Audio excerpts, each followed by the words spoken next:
Welcome to the Education Investment Podcast. In a world where investors are looking for stable and growing long-term returns with social impact, the education sector is becoming increasingly attractive. We speak to leading educators, operators, and investors in the education sector around the world to explore this growing investment theme alongside our listeners. From preschools to K-12 schools to higher education and vocational education. From edtech to education infrastructure. From VC investors to private equity and family offices, we explore it all. I'm your host, Monde Nkosi. Education has always been a big part of my life because my mother founded a school which was across the road from our home. I have benefited from excellent schools and teachers in South Africa and the US. I went on to study education and am now very grateful to be an investor in this sector that I love. All opinions expressed by podcast guests are solely their own opinions. This podcast is for informational purposes only and should not be relied upon as a basis for investment decisions.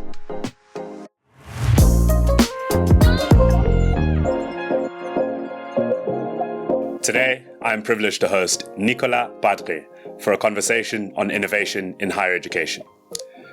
We'll start off by discussing Nicolas' journey from leadership roles in large industrial companies to education. Then we'll dive deep into innovation in higher education and explore the growth of private higher education institutions, including understanding why students in countries with free public universities still opt to pay for private colleges and universities.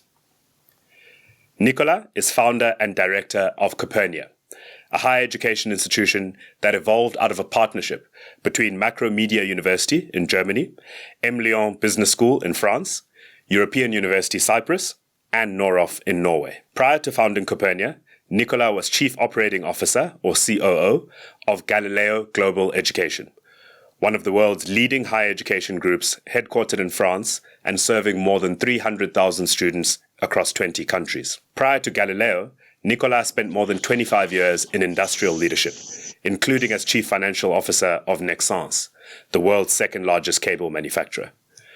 Nicolas, it's great to have you on. Welcome to the pod. Good morning, Monday, and thanks for welcoming me. I'm very honored and excited to have this conversation. Wonderful.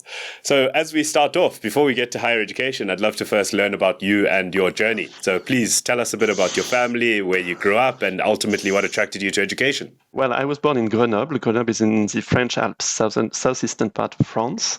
But actually, we moved quite quickly to Paris when I was 6, and I lived around Paris between my 6th and 21st year of existence when I graduated from HSE, a leading business school in France.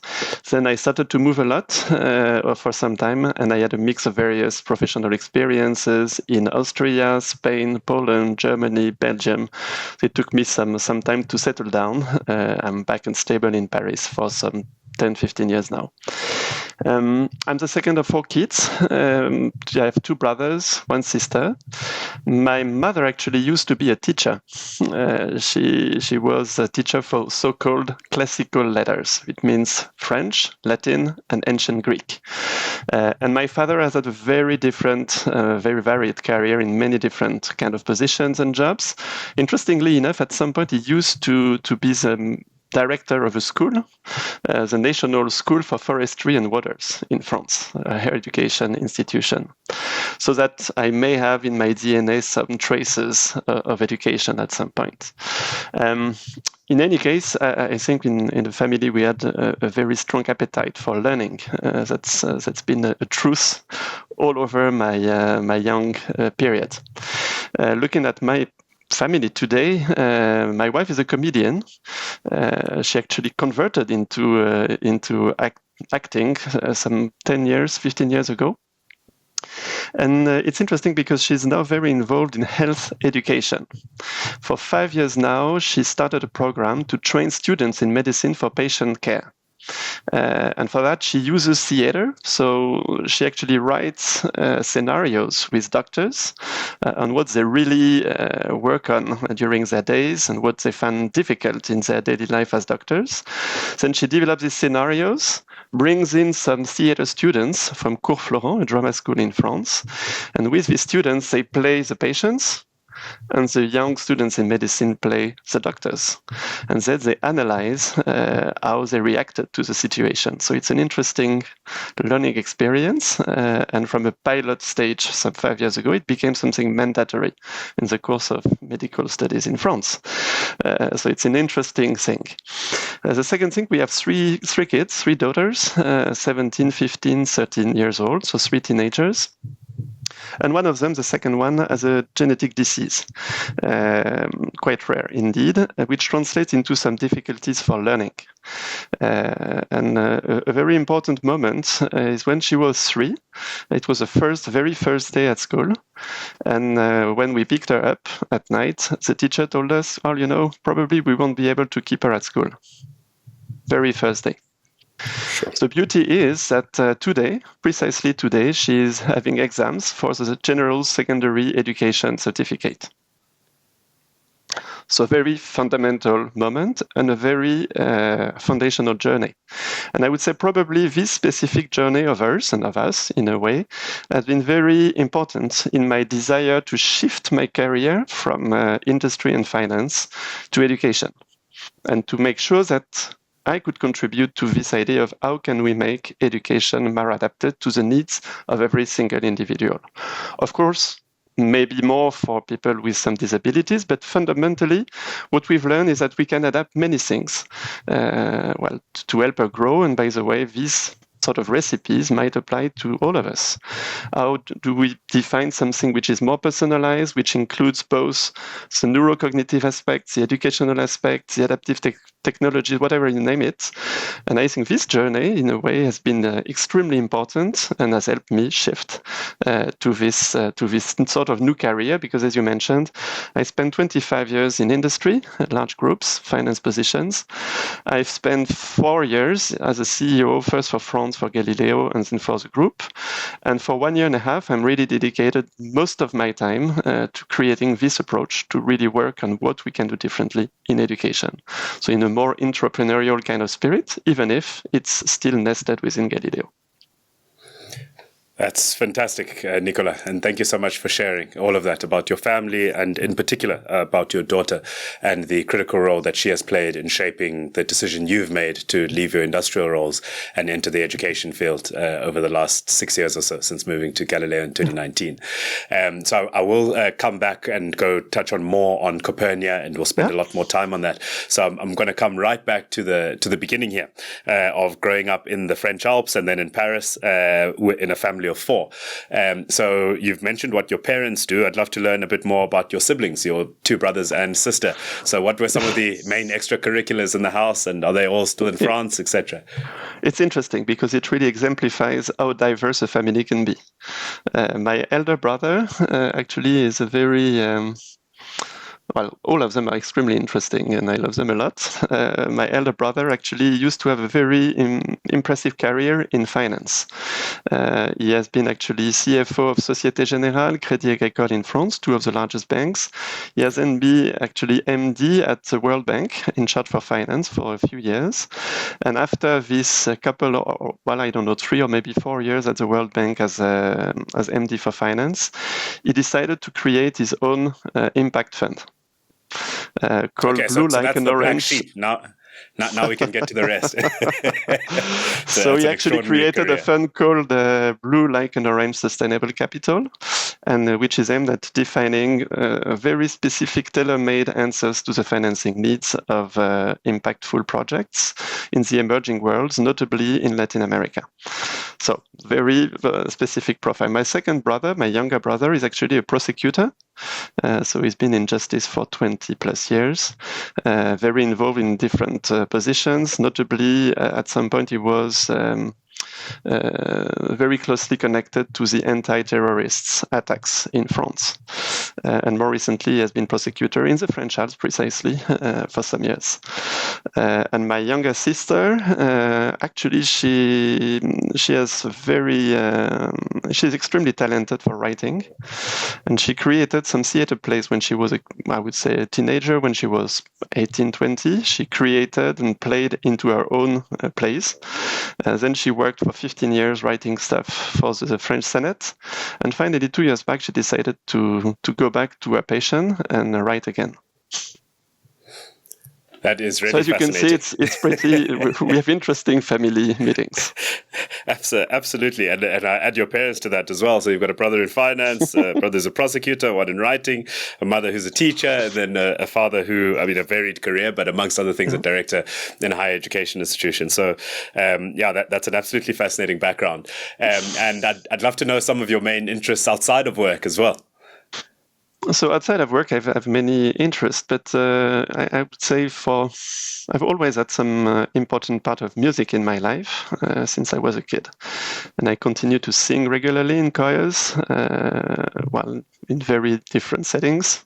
I've sung in operas, operettas, various concerts, and I continue to do so. So that's an important part of my life. Music definitely is an important part. And for the rest, it's a busy life anyways. That's absolutely brilliant. The fact that music has remained a passion and you're still involved in it and participating in concerts, etc. Has that gone over into any of your 3 daughters? No, unfortunately. One of those is extremely gifted for painting and I would say, generally for more manual arts. One of the 3, actually the elder one, also plays the piano. So and it's interesting because she is learning in a very different way. I used to be in the music school when I was a kid. She has never gone to any music school. And when she was maybe 14, 15, she decided to start learning the piano with YouTube. Wow. Okay. Pedagogical innovation, and it works better. So. Exactly. Okay. All right. My just last question then on you before we come on to some of the topics in higher education is you spent a large part of your career in leadership roles in large industrial companies. The main focus of the conversation is obviously going to be on education. So I'd just love any key points from that phase of your life, from the industrial leadership side of your life that you'd like to highlight, and perhaps how they inform you as an executive today in education. I think I would take away 2 or 3 learnings or two or three drivers. I've always been fascinated by engineering. I've been fascinated by how you actually design processes, you produce things, you create, you change actually raw materials into something. Transforming is definitely something I find extremely attractive in the 3 industrial groups I worked for. That's one. The second one is in the 3 companies, I've been always amazed by the focus on R&D and how you invest in inventing your own future, how you invest into developing the right solutions for your customers, for the impact you want to have, and how you dedicate lots of efforts with a strong, I would say, focus on time, return. And I'm very surprised to say that, and I was very surprised when I came to education to see that it was not that much the core of the focus of educational institutions, research and development. Ironically. And actually, it's also one of the drivers of Copernia. We can talk about it later. But this sort of absence of structure R&D, where people are really obsessed with changing, making a good usage of money, thinking of the time, better done than perfect. How do we go faster? How do we change? How do we move? How do we progress? And I liked it a lot. And the third is definitely I liked industry because, like in many businesses, I assume, there is a sort of human adventure. You have big projects that require lots of different expertise. You will need to be very holistic in the way you think of big things. And just to mention one thing, when I was at Nexans, something I found extremely fascinating was these subsea cables for interconnections. How do you create and install a cable that is 1,000 kilometers long to transfer the excess electricity from the UK to Norway, for instance? These are projects that spread over 10 years, that transform the world, that have a massive impact. But as you can imagine, it's super complex. It requires so many different skills, so many different, I would say competences. It's fascinating. And it's really an interesting journey. And I liked it a lot. Actually, these 3 kind of, I would say, areas definitely are things I learned a lot from. And I'm excited to bring that into this educational sector. That's wonderful, Nicolas. All three of them, the engineering, transforming, making things, the second R&D and innovation, and the third adventure and doing big things are all wonderful themes. The second one in particular is one that resonates for me. It's a bit of a quandary that I think we have in education, in that education, like every other sector, requires innovation. However, innovation in education is hard because it's, in K-12, it's people's children. In higher education, it's young adults, and people don't. There's a feeling of going with the tried and tested, rather than something new or innovative. And yet, we do need innovation in education. Yeah. So it's a quandary that's there. But that said, there is a middle ground where you can go, where you can innovate responsibly and gradually taking steps forward.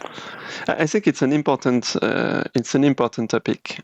I'm not too familiar with the educational debate in Africa, but I'm super surprised, notably in France, to see that the debate is not grounded on research, on measured developments. It's very based on opinions. Lots of people have lots of opinions, but it's not very grounded, it's not very supported, it's not demonstrated. And it's a big thing, because I think at the end of the day, we would all benefit from having a more rational, grounded kind of debate. It's a very important topic. I think education matters to all of us. And strangely enough, the sector where you are supposed to have most researchers is at the same time the area where this is not really question developed. Yeah. So that's wonderful. I think the reason that everyone has an opinion is everyone has gone to school. So therefore, we all feel that we have an opinion, even if one doesn't know that much about it. So 100% identify with that as well. Look, I'd say, just on closing on the personal side, is thank you very much for sharing some of the formative parts of your journey and about your family and your upbringing, etc. And the one that most sat with me is your daughter's journey and the fact that as we are having this conversation, she's writing her exams right now. So very fitting that we'd be having this conversation on this day.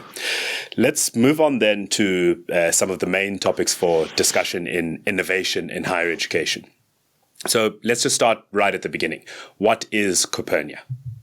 So it's a good question. I would start from a consideration. I was very questioned by some reports of the World Economic Forum. The starting point is actually, when you look at the various surveys they've made over the past years, they concur in saying there is a massive change in competences in the world. And what the latest figures show, 60% of the jobs are supposed to change drastically their core competences within the 5 years to come. So massive challenges in all possible sectors of our societies and economies. At the same time, when you ask schools, colleges, universities, training centers, 90% of them are sure that their job will be fundamentally impacted within the 5 years to come. Notably, but not only because of AI. So in other words, a massive change in competence, and the people most directly in charge of accompanying this transfer preparatory work for new competences recognize themselves as very much at a crossroad and don't necessarily know how to tackle it. They have lots of questions, a lot of uncertainties. So my translation of this is, we have a fundamental challenge of educational transformation. That starts with educational institutions, and not only against schools and universities, but it goes beyond, including training centers, corporate learning and development. So the idea is, how do we, and when you look actually at the various offers, notably, just to take an anecdote, Masters of Education in Europe, you have 516 Masters of Education in Europe. None of them is actually focused on educational transformation with a holistic view. You do have some specialized educational policies. You do have some specialized in online learning. You do have, so in other words, it's scattered, very fragmented. And my starting point was, maybe we should think of it in a more holistic way, because transforming education requires a different set. It's about policies, it's about online learning, it's about tech, it's about cognitive impacts, it's about lots of things. And how could we build something like this? So that has been something in my head for some time, and actually probably even before I joined Galileo. Then I had to learn the job because I had no experience in education. And for 4 years as CEO positions in Galileo, I've learned a lot. and it has been the sort of trainee program for me for 4 years. And after 4 years, I decided to shift. And I picked up a number of universities within Galileo with some people that were really, convinced of the same thing, that we have an opportunity to try and build something, a sort of transformation, education transformation school. And that was the starting point of Copernia 1.5 years ago. And why did we call it Copernia, this initiative? To say, okay, what can we do? What kind of programs could we do to try and prepare better or contribute better to the preparation for this change? Copernia, it will be no surprise to you, it echoes, of course, Galileo. Copernic and Galileo, with 1 century of time difference between both of them, are the guys that actually helped change the perspective on the world for the Western world. Suddenly making it very clear that no, the center is not on Earth, the center is in the sun. And it changes everything. And I would say I have the same thread. I think if we want to transform education, there is a fundamental conviction. The center is not the institution. The center is the individual. That's a Copernican revolution. Let me take a very simple example. If you look currently at the way examinations are structured in higher education, you would find more or less all over the world bachelor's, master's degree, doctorate, whatever you name it. But fundamentally, you would say, okay, it's 3-4 years, then 2, then, 5 or 7. Mm-hmm. But the reality is it's very based on the institutional practical aspects. What would an individual be prevent him from doing the bachelor in 1.5 years or 5 years? Why do we have 3 years? Because it's convenient for the institution. And my point is, okay, but where is, at the end of the day, do we really put the interest of the individual learner first? And I question it. And I think it can actually have many impacts on the way you look at different educational topics. Okay. If you really start thinking, let's take the individual first. Of course, there are constraints. Of course, there remains a need for check-in, for ensuring, for quality proof, whatever you name it. But the question would be, are we sure we really maximize the interest of every individual learner on his journey? And I think that's a key question. And actually, I believe it's one of the main differences between various systems, various, I would say, success factors in education. Are you really have this starting point? Not to say that it does not exist. Of course, I would say all instructors on earth are very, very concerned about the individual development of everyone. But how far does it go? And obviously I believe this is at a tipping point, because personalizing the courses for 30 kids at school was probably very tough 5 years ago. Now, having a more personalized touch for every single kid in a school becomes probably more accessible, because we understand their brain work better, because we can design solutions. AI obviously plays a big role. So I believe fundamentally we are at this tipping point where things that were very tough become more accessible. And the question is, how do we seize this opportunity? Not that easy, again, because it's regulated, because, of course, institutions continue to have their own constraints, because the business model is tough. But again, it's a challenge, and very often I just try to think, okay, let's try and imagine how people in 20 years from now will look at our current day situation. And probably many of them will tell us, well, it's weird, we had the same course for 30 kids. How come? It sounds very weird to us now. Yeah, so that's a driver. That's wonderful, Nicolas. I think there's, for me, two main insights there that just touch on everything else that you would do in this institution. The first being the need for transforming education itself, and an institution and courses which are focused on education itself. I think of it as though the dentist needs some work on his or her own teeth, or the doctor or the cobbler with the shoes. And that's exactly what this is an instance of. And the second is this point of putting the learner at the center. And it sounds like a fairly simple, straightforward point. But if you really go through and implement that will touch everything on that institution. Starting with, you said, moving away from this credit system that you have to be here for 4 years in order to do a degree. I didn't tell my parents this, but I did feel, even in our university time, we used to have 2-month holidays, and I'd say we're probably in actual university for probably about 7 months of the year would be my estimate, maybe 8 months of the year, and different students themselves work at different paces. So I think I absolutely hear you that point on as people get credentials, they move forward rather than everyone being synchronous. So maybe Monday. Sorry. Yeah, go ahead. Maybe just to complete on Copernia. So what is Copernia? So it's 4 universities within Galileo that designed the first Masters of Innovation and Tech for Education. That was the starting point. And how does it work? It brings, obviously, the 4 institutions bring their own expertise in the various, I would say, building blocks I referred to, educational sciences, pedagogy, cognitive neurosciences, tech, AI, data analytics, innovation design, management leadership. So I would say the core ingredients of transformation. And the beauty, of course, why was it born within Galileo rather than outside or rather than somewhere else? It's because Galileo is a unique experimentation field. And it helps us overcome some of the institutional difficulties we may face, because not all regulatory bodies all over the years have the same constraints or the same apprehension of change. So we have, I would say, unique flexibility to test things in various settings, test it, demonstrate it, come back to others. And I think that's really what we try to do. Copernia is a way, this initiative that brings an experimentation with a structure path forward to try and propose such programs. That's brilliant. Thank you, Nicolas.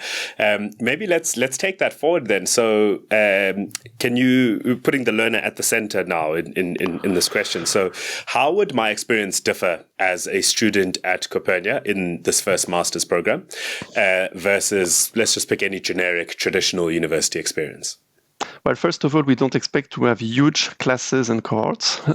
So again, it varies from country to countries, but let's say we will probably have more focused classes.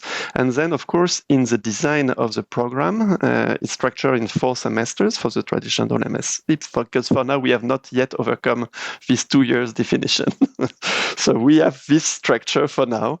And the idea is really to learn and test innovation on your own ideas and projects. So you will start as a student to have your foundational knowledge on all these ingredients that I mentioned. You will actually articulate that with the first research project for education management. That's the way we structured it, to be confronted with the constraints of the system and the business model of educational institutions.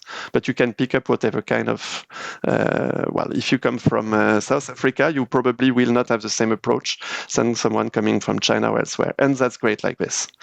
The second one is to really be focused on an applied project for one school or different kind of schools. And here again, you will have your individual ideation development path. And the idea is, third, you will specialize. You will be able to dedicate your third semester to 2 specializations. One is sectorial. Are you more interested in topics for K-12, for higher ed, for continuing education? That's one. And the second one is, are you willing to go deeper into the cognitive aspects of this, I would say, debates, into the tech aspects, into the pedagogical aspects, or the managerial aspects? So it's pretty tailor-made already.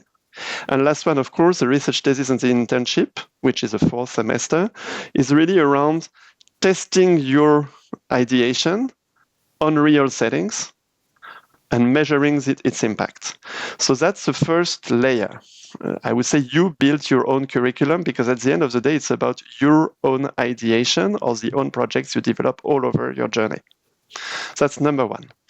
The second one is we believe, and of course we learn a lot, and I would not say, okay, it's all ready and it works flawlessly, but we have designed the production process with a lot of AI inside to actually generate, adapt, personalize the content of courses, including in terms of design and also in terms of utilizing it in the LMS.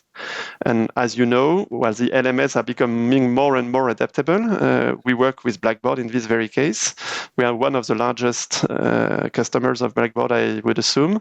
And we have worked very closely with them on their development roadmap, to really privilege and prioritize what makes the LMS delivery most personalized. So that's the second part of the journey, which is really how do do we leverage AI to make it as personalized as possible? Obviously, the idea is AI also helps us upgrade the content faster and adapt it to your needs. Just for your info, we have been testing now for some time a pedagogical bot in some of our schools, which also evolves very much over time as personal support for our students.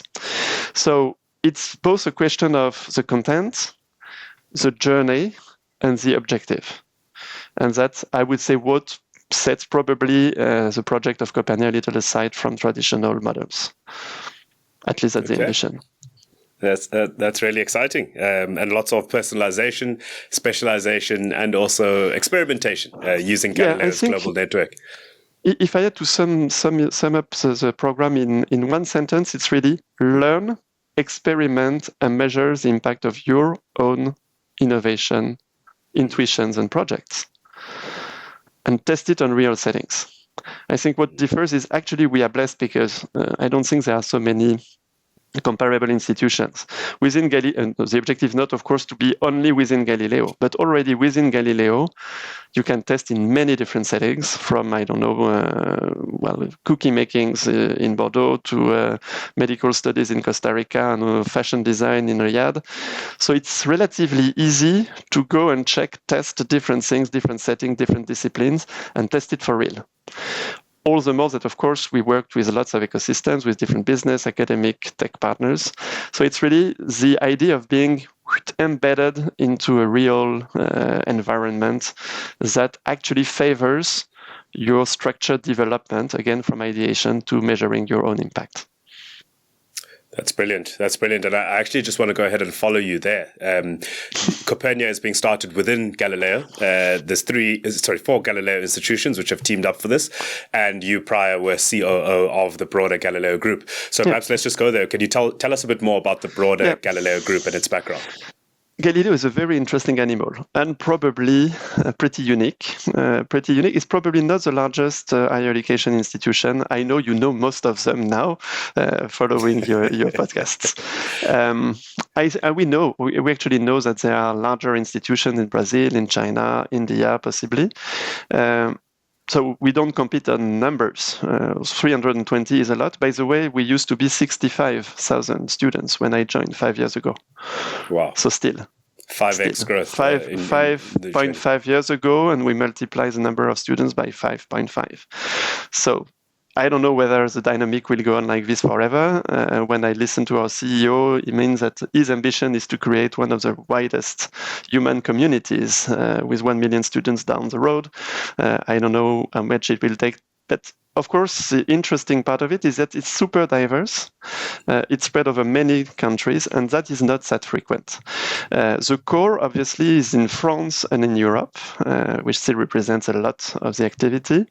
But currently, we are also present in China, India, Dubai. We will open our first school in Riyadh in 2 months. We are present in Senegal, Ivory Coast, Brazil, with a recent acquisition of 65,000 students. We have a strong presence in Mexico, Costa Rica, Guatemala. And that's for outside of Europe. And within Europe, of course, obviously, France plays a big role because currently we probably have around 1,020 students, which is big. But as you can understand, it's 40% maybe of the total number of students. Online, on-site, very much on the ground sometimes, because we are in higher education. But in some cases, higher education is not only with diplomas that are sophisticated, academically related. We have lots of professional trainings, more and more, by the way, including for truck drivers, for forklift drivers, industrial jobs in the northern part of France. So France is a very interesting thing because I think we have something like 25 different schools. We have one leading business school with the emlyon. We have the largest online university of France, which is called Study. We have this professional center in the northern part of France. So France is a pretty unique lab already. But beyond that, we are present in the UK with a comprehensive university in London, but also with a dance and music academy in Liverpool. We are present in the Nordics. We have a tech university, you mentioned it, Noroff is part of Copernia. But we also have professional centers in Sweden. We have 3 schools in Germany, I think with 8 or 9 campuses in total. Nicolas, I'm getting dizzy. I'm getting dizzy here. So many institutions. So many institutions growing fast. And obviously, it's an interesting animal for that because many disciplines, many different deliveries, many different environments, many different regulatory environments. A huge and unique opportunity to experiment, test, and share. That's the message. That's brilliant. And I'm actually curious on this because I think these groups of this sort of scale, over 300,000 students, 20 countries, many of which you've named, I think you gave that scale very, very clearly. I think traditionally a lot of us would have gone to, one-off universities. So for instance, I went to the University of Cape Town for my undergrad. I went to Stanford for my postgrad. There's no other sort of University of Cape Town somewhere else in the world or a Stanford. What do you think are some of the benefits to studying at an institution that's part of a wider group versus a single standalone institution? Well, I would say just let's take one step back. In reality, Galileo is a very decentralized group. And actually, I suspect that most of our schools have a much larger brand awareness than Galileo per se. If you interview even students, teachers, or whomever in the countries, all of them will know the name of your school. Few of them will know the name of Galileo. Understood. So Galileo is the corporate brand, maybe known by investors, but the underlying schools, emlyon, Noroff, that's what students and parents they keep their DNA, and it's a very important feature of the model. It's really, I would say, it's not you sort of homogeneizing system where you would have a sort of retail chain of schools and you would find the same school all over the world. In some cases, some of our schools do have their own campuses all over the world. That's the case for Mahongoni, is a very leading fashion school, and they have now their campuses in China, India, Dubai, and others. But again, that's their DNA, and they have a sort of consistent experience across the board. But we will never force any school to look like Mahongoni. So that's a very important thing. So we have an HQ, which actually has a sort of, as you highlighted, it's recognized by investors. It is lean. The center of Galileo is very lean. It's really a sort of, I would say, the idea is really serve and control. In other words, it's a small group that is really here to serve and support the development of the schools, which are led by school directors, which are really accountable for their development and their performance. That's the core thing. But they have to abide by a number of core principles in HR, in finance, in sales and marketing, in student experience. So you have sort of core principles that need to be applied, and then the school will develop their own story. Of course, being part of such a large thing, it would be absurd not to have any synergies between any of the schools. So many of our schools start having cross experiences, dual diplomas, specific journeys. Copernia is a good example. Actually, it's not just a sort of dual diploma. It's a joint degree. It was designed together with 4 institutions. It will be executed by 4 different institutions. But again, we have not forced anyone. And the idea is, if you have to deliver the value of your synergy. So to make a long story short, I would say for the students, it's interesting because it opens up over time more and more opportunities to develop sort of interesting journeys across schools. But it's not mandatory. It's not systemic. It's more and more because we see more and more the value of working together with 2 or 3 very different schools that want to have something in common. Typically, if you say Regent's University in the UK works closely with Mahongoni, which is more in fashion, with Macromedia, which is more in design, and that's great. And they have good opportunities not only to have dual diplomas, but in this very case, to design specific offers. So part of the story of Galileo is designing interesting offers that are pretty unique, that you would not probably find in other universities. But again, the very story is, it's a confederation of entrepreneurs that are willing to develop some interesting synergies rather than being told to do so. If it makes sense. Understood. No, that makes a lot of sense. And just at the student level, so taking Copernia as an example, we spoke up front. It's a partnership between university in Germany, France, Cyprus, and Norway. Mm-hmm. At the student level, for instance, can my home campus be emlyon in France, but I can spend time at Macromedia University in Germany? Is that possible as part of the program at Copernia and broader within the Galileo? Way it's designed? So again, the first intake will take place in the next month. So the way it's designed is the first year of the program will take place in Paris in a very interesting setting because it's a brand new campus. Brand new not because the building is very old. We actually took over a building that was built 140 years ago to host the National Institute of Agronomy in the very core of Paris. And if you're familiar with Paris, it's really, I would say, 500 meters away from the Panthéon, La Sorbonne, many other universities. It's unique. It's le Quartier Latin, so Latin barrel, whatever you name it. So that's in the middle of it. It's an old building, but we took over the lease some years back. We took 3 years to refurbish everything and to make it to the best possible standards. Within this campus, you will have different schools.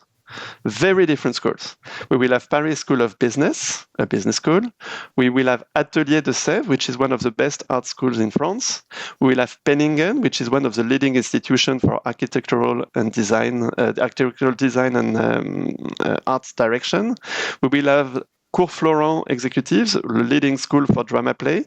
We'll have the Web School Factory being part of it, and we will have IESA Arts and Culture, which is a school for managing the arts professions. Imagine all this in the same building. And Copernia, the little one, will be nested within this environment. Moreover, within, I would say, one walking distance, 10-minute distance, you would find 4 or 6 other different schools of Galileo. So the idea is obviously to offer our students an immediate experience of what it means to have hybrid experiences with very different schools. So that's a project we have for this campus in general and for Copernia in particular. Now, beyond that, the idea I told you is very much centered around projects in real settings. So we will obviously propose students to work with dedicated schools, which could be part of this campus or beyond. So that will be a direct exposure. On top of that, when you come to semester 3, depending on the specialization you will follow, you will actually spend your semester either in Cyprus or in Germany. And regarding the last part, which is the internship, obviously the idea is to offer internships within the group or beyond the group, where the students can choose where they want to see their impact. So in a nutshell, yes, there are lots of flexibility around the location and the experience you can draw. And again, the fact to be within Galileo makes a difference because intuitively you understand that, yes, it's much easier within the family to try and grab the right opportunities for both the students and the schools that will host and support them. That's brilliant, Nicolas. And something that really stands out for me there with your description of the building in Paris and all those different schools within it is one of the things that has been a challenge historically is if you go to some of the more niche colleges. Let's just take fashion as an example. So my sister-in-law, for instance, went to a fashion college. Quite a niche institution and quite small, so you don't get the broader campus experience, which someone who goes to, a big public university or something like that would get with a lot of other people of a similar age, and you're all there together. It's not only what you learn in the classroom that obviously matters, as you know. Yeah. And it's wonderful here that you are being able to, people are still getting that core niche experience, but they're also getting the broader campus feel and meeting students from a lot of different backgrounds and a lot of other people. I think that's a blessing for us because, as you understand, Copernia is a sort of startup within this group. And imagine a startup being nested within already a mix of 6 different schools. It's a blessing. Absolutely. So if I say then just on Galileo, and this is the Education Investment Podcast, as you know, so I've got a couple of investment related questions. So Galileo is backed by some really excellent institutional investors, Canada Pension Plan, Montague Private Equity, and a few others. So in your view, what is the appeal of, or how do you articulate the investment case of private higher education? I think there are a couple of interesting drivers that can explain why investors decide to go for us and for other large institutions in education. I think the fundamental, it's like Warren Buffett. If I understand in 5 minutes, probably it's worth having a look. Everybody understands that the need to learn will increase drastically over the decades. Because the world is changing, you need to develop new competences, and more, you will need to develop competences all along your life. So the first fundamental thing is actually, yes, there will be a growing need for training and education, and it will never stop. So that's a first interesting entry point, I would say. I remember some years back, the Prime Minister of Singapore mentioning that around 2030, 35, we would probably spend 120 days a year learning. Let's meet in 10 years from now. I'm sure he's right. Sure. So that's the first point, number one. The second one is, of course, we may have different sounds, and the situation is not exactly alike all over the place for higher education. And you know the demographic pressures we see in Europe, in America, and actually in many countries. But at the end of the day, higher education grows very fast on a global scale. Again, the World Economic Forum mentions that higher education, there will be 20% more higher education professionals in 5 years from now. Why? Because it continues to grow massively in India, in Africa, in some specific environments. For higher education alone, let's put aside the growing part of continuing education. But even in higher education, it will continue to grow. So that's the second interesting look at it. The third one is actually education is a tough business. It's tough for everyone. It's tough for private and public because it requires dedication, investment, innovation, technology, professionals, teachers. It's a big business, but it's a complex business. And it requires to be very agile, and more it will be so. So this is a challenge for the public sector in general. And we see, and it goes back to my previous comment, the difficulty is you have to accelerate the pace of innovation, but at the same time, you're pretty conservative because of regulatory purpose, or you are regulated because of whatever. But at least you have this constraint. And public sector, actually depending on the countries, but you see overall a trend for more and more private players. That's also part of the story. So more education globally, more education, higher education, more continuing education, and a growing share of private, because the public sector has difficulties to cope with the rhythm of change. So I think that's probably the sort of mega trends I would highlight. The other one is actually the sector is extremely fragmented. I believe we are one of the largest, but we are super tiny if you look at the world. And again, even with 1 million students, you would still be very tiny across the globe. There are many more learners. So it's super fragmented, which probably offers opportunities for some sort of consolidation. Not all of those consolidation look like ours, and there are other networks that develop more standardized approaches. I think there are many different models. But for sure, the fragmentation is a call to action, because in a number of cases, you still have to invest and amortize your investment in a decent way. I mentioned the fact that we are decentralized, but there are some areas where we centralize the effort. We are currently designing our own student information system. It's costly, it requires a big effort, and if you're in an independent school, you cannot afford it. So yes, there is a value in having some critical mass, and structuring this, so going away from too much fragmentation to, I would say, thoughtful consolidation makes a lot of sense.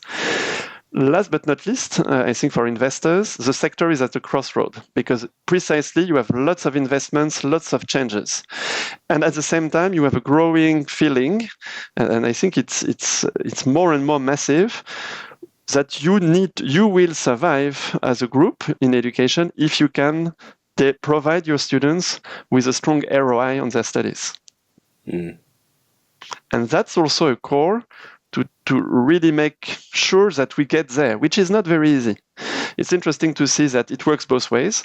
Look at the US, the number of students is decreasing.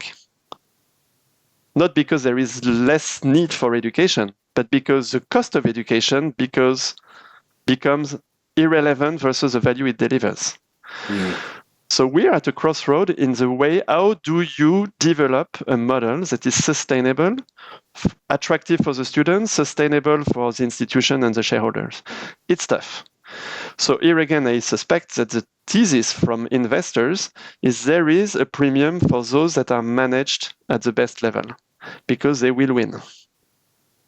Not easy. You have to pick up very selectively, but yes, there is a value in being better than others in this sector, a big value. So megatrends and probably this crossroad that actually will differentiate the performance within the sector. That's brilliant. That's brilliant, Nicola. And the growth of private higher education is a theme that I'm excited about and have invested behind. Dynamics in some of the markets I've invested in a bit different from say, France and Europe. The gross enrollment ratios are a lot lower here in Africa, as I think you know. So there's still just a simple big access gap, before you even get to some of the topics of quality, etc. And I think that's going to be a multi-decade runway still to play out. And in truth, it's a bit of a travesty that so many of our, African, call it young adults between the ages of 18 and say 24 just don't get the opportunity to study in a university or a college. I think it's, for me, that's a fundamental, I don't know whether to translate it appropriately, the mother of all battles. More equity in the world requires massive investment to bridge the gap of accessibility. Massive. And bridging the gap of accessibility is not just a question of putting more subsidies, it's to design the models that are indeed by design more accessible. It's super tough. Yes. It's super tough, and it requires lots of intelligence, commitment, I would say savvy financial decisions. So it's a big battle. I'm sure we will not get bored anytime soon. Absolutely. I certainly won't. And I'm intrigued because you mentioned a lot of your business is still France and Europe, and you've got a lot outside of that. But let's just take that market. So, in many of those countries, public universities will be free, but the students are still voting with their feet. They're coming to your institutions where they do pay. So, what's driving that? I think if I want to make it very blunt, it's a mix of two things. It may be expressed as such, maybe not, but I think fundamentally the idea is the ROI for students. It is costly to make studies. It's costly because of the tuition fees, it's costly because of accommodation. Actually, accommodation probably more than fees. And even the public sector, which is for free, very often is not for free because you have to relocate. So every kind of study has a cost.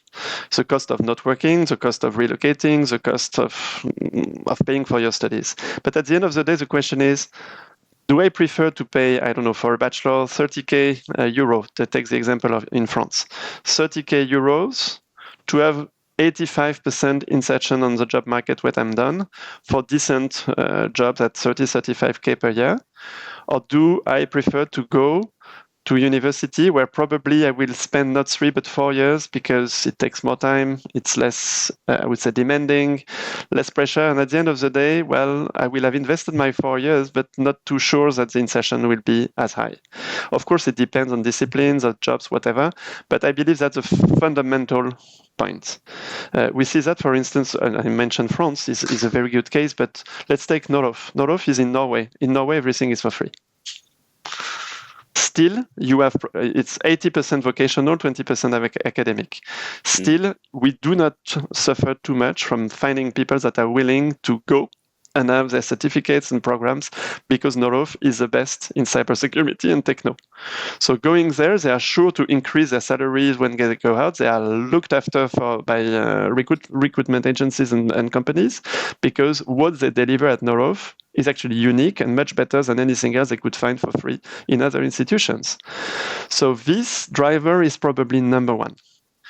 The second thing is, and here again, I would not make general comments because I'm not familiar enough with all the world, but the student experience is critical. How do I develop my soft skills? How do I grow within the institution? Some people might feel very comfortable being in a large academic environments with big amphitheaters and no real personalized follow-up, and it's fine for them. But many kids, many young adults actually prefer to be very, very much in a professionalizing path, with a strong connection to the business world from day one.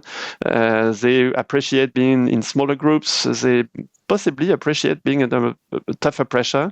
So student experience is definitely another driver for choice. And I think the combination of both probably explains these dynamics that remain very strong even in countries where most of the studies are public and for free. Okay, no, that's really informative and insightful. Thanks, Nicolas. Another topic that I'm keen to understand is your approach to real estate. So do you prefer to operate in an asset-heavy manner, so owning your real estate, or in a more asset-light manner, leasing your properties? Here again, we are very pragmatic and we are analytic. I would say, let's take two different cases. But overall, the answer is we do not have a policy to own our buildings in general. Why? Because again, we are in an environment where the school directors are entrepreneurs. They have to grow, to be agile, and to adapt all the time. And in a way that contradicts the idea of being, okay, let's put ourselves in a box and it will not move. Again, when you look at the growth of the group, a big part of it comes from acquisition, but the reality is a very big part of it comes from organic growth. Mm. It's amazing to see how much amazing organic growth there is in the group. And it reflects the fact that indeed the school directors develop, create new schools, and go to new campuses. They change 3, 4, 5 times within 20 years because the number of students rise and so on. So that's the first one. The value is in having this flexibility to move fast. As you can imagine, it's also an indirect synergy for the group. Let's take Paris. I believe we have 35 buildings for schools. So depending on the growth of the one and the other, you have a sort of mercato of the schools to play, and that accompanies and optimizes in a way the cost of real estate.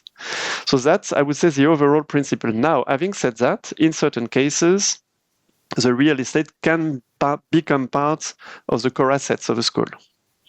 It's especially true for the more exclusive kind of schools, because obviously there is a sort of identification of the schools to the building where it is. Let's take Marangoni. Marangoni will relocate in September in a unique building very close to the Duomo in Milan. Can you imagine that it's a leading fashion and art school, and they will be hosted in a former convent with paintings from Angelico? Wow. It really is a part of their DNA. It really puts them aside. It really differentiates them from the rest of the world. And in this case, yes, the assumption is it brings value to their business. If I take Le Delta, which is the name of the Galileo campus in Paris, we don't own it. We have a long-term lease. The question could arise at some point. If I take emlyon Business School in Lyon, they actually own their building and they built a brand new building over the past 4 or 5 years, because it was also important for them. It's one of the leading schools in France, leading business schools. So they decided to take this decision to be on their own on a brand new thing that has been designed by themselves. So in this case, why not? It makes sense. So as you can see, the criterion is, does it really deliver value for your brand? Yes or no? What is the real value of your brand? If I'm called ESG is a sort of, I would say, management schools that we have in France, not the super high level, but super professionalizing, super insertion rate for people that were not spectacular in their academic results. Their value is not in the building. Their value is in how well they are accompanied to enter the job market. In some other case, entering the job market is an obsession for all of our schools, but in certain cases, it's true that you have other considerations. Let's take another example in Africa, precisely. We just opened some months back a brand new campus on our own in Dakar. Here again, the statement was, at some point, having a brand new building on our own, which is really top modern, a leading campus for Senegal, brings value to our school over there. So it's a case-by-case analysis, practical, and at the same time always driven by the value. Does it bring value to the brand? Yes or no? If yes, let's think of it. If no, let's be flexible, because that's where the value is. Understood. That's a very nuanced answer. Thank you very much, Nicolas. You're welcome. Just then on my last question on higher education before I come back to you right at the end, is just how you think about the social impact of the work that you do in higher education. This applies both to your work in Copernia and more broadly across your work in Galileo. I think let's have one step at Galileo's mission statement. It's a mission statement actually I helped design with many of the schools when I was CEO of the group. And the statement we came to is really enable everyone, regardless of their starting point, to unleash their potential and boost their long-term employability. That's the core message.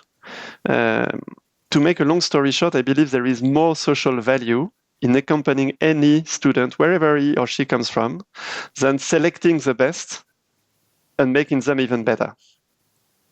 In other words, if you pick up someone that is already super bright, okay, you can still bring some value, but that's not the toughest education job. The job that brings most value is, okay, come as you are. It was, I remember, a slogan of McDonald's at some point. We don't care how you are, but our mission is come as you are, and we will together bring up your potential, bring up your employability. That's the value, and I think that's the social mission of education in general, higher education in particular. That's what we look after. And I think that's what drives me, that's what wakes me up in the morning. So how can we bring that value? How can we help everyone go one step further, one step brighter, further, faster, and unleash the potential everyone has? And it's a lot around accessibility. It's a lot around personalization. It's a lot about inclusion. And I think that's what I'm really very focused on. And despite, of course, there are contradictory tensions, as you can imagine, in a private equity group. You have also a constant pressure on results. And I think the art and beauty, if I may, is to really continue to work in that direction. You know, as I say, I don't know who said that, look at the star and keep your feet on the ground. If you do select one of the two, you're lost. Being too much in the stars, you will go nowhere. Being too much in the ground, you will lose your direction. And in a way, maybe over-optimistic, but being in a PE has the benefit of reminding you every day that you have your feet on the ground. But at the same time... That's wonderfully said, Nicolas. So yeah, that's a little bit what I'm convinced of. That's wonderfully said, Nicolas. Internally, our phrase that we use for a similar thing with some of my colleagues is you have to look up and look down at the same time. And it says exactly that same point. Got to be focused on the here and now and making sure you execute every day very well, but at the same time, knowing where you're going and making sure you're headed in the right direction. That's a daily challenge. Absolutely.